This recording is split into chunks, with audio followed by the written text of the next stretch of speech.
Hello friends, welcome to our channel. நாம் இன்றைக்கி பார்க்க போகிறது சுலபமாக கிரைண்டரில் மாவாட்டினதுக்கப்புறம் இந்த வடைக்கு மாவாட்டினதுக்கப்புறம் எப்படி க்ளீன் பண்ணுறதுன்னு தான் பார்க்க போகிறோம். ஸோ ஃபஸ்ட்டு வந்து நம்ம நார்மலாக மாவாட்டுறதோட இந்த வடை மாவுலாம் ஆட்டணும்னா ரொம்ப பிடிச்சி போயிடும். ஊற வச்சு தான் கழுவுவோம். நான் உடனே கழுவுறதுக்கு உங்களுக்கு சூப்பராக ஐடியா சொல்லித்தரேன். ஃபஸ்ட்டு என்னென்னா, அதில் ஒரு 2 அல்லது 3 கப் தண்ணி, நிறைய தண்ணி ஊற்றிக்குங்க. தண்ணி ஊற்றிட்டு நீங்கள் எப்படி கிரைண்டர் ஓடுமோ அதே போல் ஓட விட்டுருங்க. நார்மலாக இப்படி ஓட விட்டு கழுவுறது ஒரு மெத்தடு.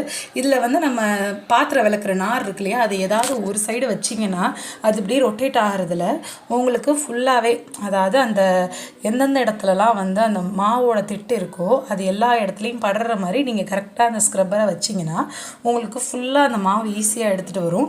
இது வந்து நீங்கள் நீண்ட நேரம் ஊற வைக்க தேவையில்லை, ஈஸியாக உடனே கழுவிடலாம். அதுக்கப்புறம் அந்த உரலில், அதாவது மாவாட்டுது இல்லையா, அந்த உரல் கிட்ட வச்சிங்கன்னா அதுவும் அந்த வீலும் பார்த்தீங்கன்னா நல்லா சுற்றி அதில் உள்ள எல்லாமே மாவு என்னென்ன ஒட்டியிருக்கோ அதெல்லாம் இப்போ நீங்களே பார்க்கலாம் எப்படி வந்து அந்த மாவெல்லாம் ஈஸியாக வெளியே வருதுன்னு பாருங்கள். ரொம்ப சுலபமாக நான் வந்து கழுவிட்டுருக்கேன். இதை வந்து நீங்கள் ஊற வச்சு யூஸ்வலாக வடை மாவெல்லாம் ஆட்டினது இது வந்து இந்த கிரைண்டரில் மட்டும் இல்லை, நீங்கள் அந்த கிரைண்டர்லையும் ஓட விட்டுட்டு இதே மாதிரி நீங்கள் பாத்திரம் விளக்குற நாரை வச்சு வச்சிட்டிங்கனாவே போதும். அப்படியே அதில் உள்ள மாவு ஒட்டி இருக்கிறது எல்லாமே எடுத்துகிட்டு வந்துடும். ஸோ உங்களுக்கு கழுவுறதுக்கு டைம் எடுக்காது, சீக்கிரமே நீங்கள் கழுவிடலாம். அதே போல் உளுந்து எப்பயுமே போட்டு ஆட்டினதுக்கப்புறம் நல்லா கழுவாட்டி அது அடுத்த தடவை போடுறப்போ ஒரு வாடை வரும். ஸோ உளுந்து ஆட்டினதுக்கப்புறம் மட்டும் எப்பயுமே இதிலே நீங்கள் கொஞ்சோண்டு சோப் லிக்விட் இருக்கு இல்லையா, அது போட்டுட்டு நல்லா எல்லா இடத்தையும் க்ளீன் பண்ணிட்டீங்கன்னா உங்களுக்கு வந்து அந்த நெக்ஸ்ட் டைம் போடுறப்போ ஒரு வாடை அடிக்கிற மாதிரி இருக்கும். ஸோ அது அடிக்காது. இப்போ நான் ஆஃப் பண்ணிட்டேன் பாருங்கள். எல்லா இடத்துல உள்ள அந்த உரலில் ஒட்டி இருக்கிறதுலேருந்து சைடில் உள்ளது எல்லாமே வந்துருச்சு. இன்னும் வந்து உங்களுக்கு கொஞ்சோண்டு சோப் லிக்விட் போட்டு இன்னொரு வாட்டி ஆன் பண்ணிங்கன்னா உங்களுக்கு அதில் உள்ள இன்னும் சைடில் உள்ளதெல்லாம் வந்துடும். ஸோ நீங்கள் எடுத்து இந்த கம்பியில் இருக்குது அது மட்டும்தான் உங்களுக்கு க்ளீன் பண்ணுற மாதிரி இருக்கும்.